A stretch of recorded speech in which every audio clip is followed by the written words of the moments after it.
Welcome to this companion video to the guidebook, Executive Succession Essentials, 9 Steps to Ensure Leadership Continuity. In case we haven't met, I'm Don Tebbe, author of the guidebook, and over the past 25 years, I've helped hundreds of nonprofit leaders plan for and manage turnover in their chief executive position. In this video, I'm going to walk you through 9 easy steps to put 2 essential tools in place in your organization, tools that I call succession essentials. The first is a succession policy, which is a board-adopted policy that outlines the principles and procedures that the board will follow in managing a CEO transition when the current executive decides to leave. And an executive backup plan, which does 2 things. First, it covers how the board will handle short and long-term absences of the CEO. And second, it'll ensure continuous coverage of the CEO's key functions by making sure there's a cross-trained individual ready to step in as the acting chief executive. Now, the guide includes a third tool, critical information and contact inventory. Now, this is intended for smaller organization where the executive director is the primary administrator. Completing this inventory ensures that this critical business continuity information gets documented. Before we get started, you'll want to download a copy of the guide if you haven't done so already. I also recommend downloading the templates from the link below this video or also included in the guide. They're in Microsoft Word format, so they're easier to edit than the PDF version that's included in the guide. Plus, they're annotated with comments about how you can better customize some of the information to more specifically fit your organization and its situation. Again, you'll find links right below this video. So feel free to pause the video and download those pieces so you can have them in front of you as we pick up the conversation. Okay, assuming that you've got the tools downloaded, let's get started. Also, I'm going to skip over the why question about why you should have these tools in place. I assume that if you've gotten this far, you're already sold on the idea of succession essentials and just want to know how to do it. So with that in mind, I'm going to focus on just the 9 steps in this video. Okay, just one more thing before we get into the 9 steps. I want to point out that there are 2 approaches suggested in the guide. There's a streamlined approach where the CEO sits down for an hour or so, fills in the templates, reviews them with the board chair, and then ultimately with the board. And there's a second approach that involves a succession planning task force that includes a couple board members. Now, although this approach slows down the process, it's a better approach for educating board members about succession in the transition process. Now, this can sometimes be a better approach if you have board members who haven't served in managed positions, haven't had hiring responsibilities, or haven't had the responsibility for managing staff turnover. Okay, with that, so here are the 9 steps for getting the succession policy and backup plan prepared, reviewed, and approved. Step 1, organize the project. Make sure that the board is aware of the project since they're going to be expected to review and approve the policy and the backup plan. Consider having the board officially sanction the project as an indication of their ownership. And to broaden board involvement and deepen their ownership, consider appointing that 3 to 5 member task force that we just talked about. And that should probably include a board member or 2 and the chief executive. Also consider including a member of the executive team, such as the person that's going to be the designated backup for the CEO. Step 2, update the chief executive job description. Before creating the policy or the backup plan, make sure that the executive's job description is up to date. To do that, you should unpack, refit, and recalibrate the job. Unpack, explore how the job is currently being carried out in practice, not just what's on paper. Refit, update the job responsibilities to reflect the present. Deleting what's out of date, delegating what no longer fits, and adding the current duties that aren't reflected in the job description. And finally, recalibrate. Consider how the role might evolve over the next few years to make sure that the responsibilities reflect the future leadership demands of the position. An updated job description is a critical piece of identifying business as usual, the key responsibilities that the designated backup will need to cover when filling in for the chief executive. So don't go on to the next steps without updating the job description first. For the next 2 steps, we're going to head over to the computer so that we can take a closer look at the templates. Now, the first thing that we want to do is download copies of the Microsoft Word version of the templates.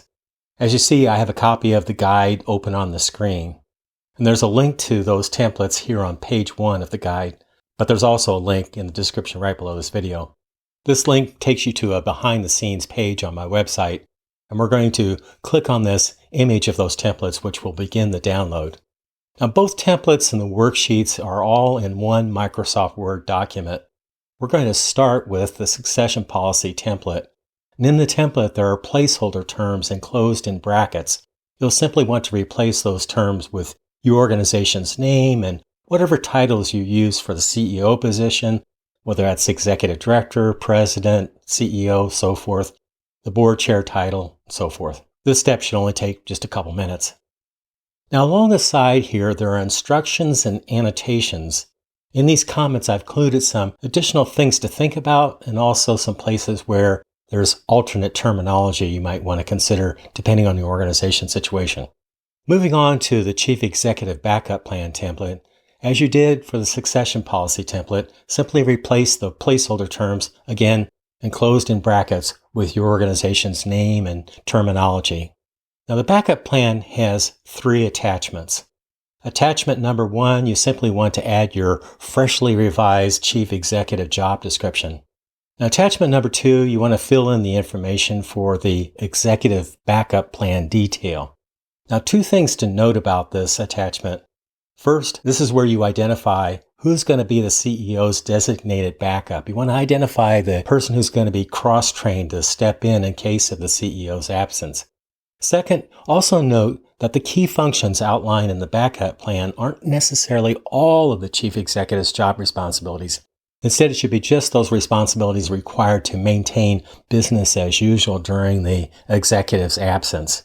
Now, besides the key functions, you want to fill in the information for the communications plan, the critical relationships, and key events and milestones in the calendar section.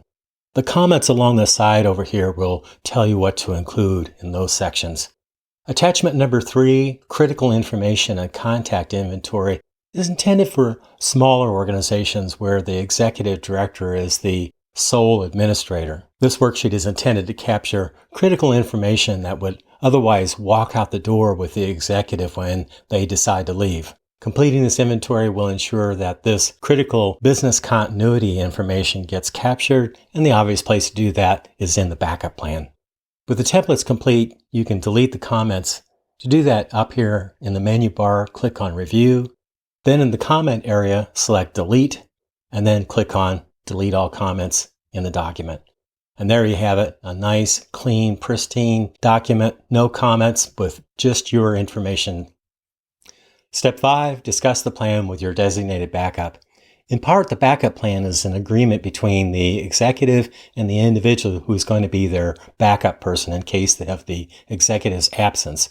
So first of all, you want to make sure that this person agrees to be the executive's backup. Second, you want to ensure that the backup person understands the responsibilities involved. And third, make sure that the executive and the backup person agree about any cross-training that the backup might need or want. Just a reminder that the responsibilities that are included in the backup plan aren't necessarily all of the chief executive's responsibilities. Instead, it should be just those that are required for business as usual during the executive's absence. Step 6, review and reflect with the planning task force. If you organized a planning task force back in step 1, you want to complete this step. Now, you've captured a lot of really good information. You've addressed some important policy areas and some planning steps. So before submitting the policy and the backup plan to the board for approval, discuss these documents with your planning task force.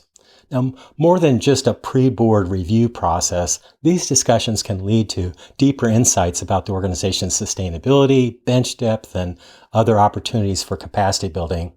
And they can also help level up the board members' understanding of the current chief executive's responsibilities and the emerging leadership needs. Now, on page 4 of the guide, I've outlined some questions to support that reflection discussion with the planning task force.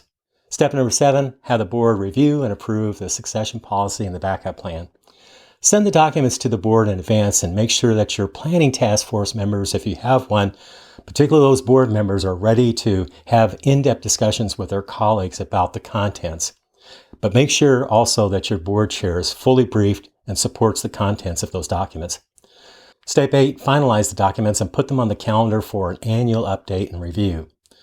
The board should review the policy and the backup plan annually.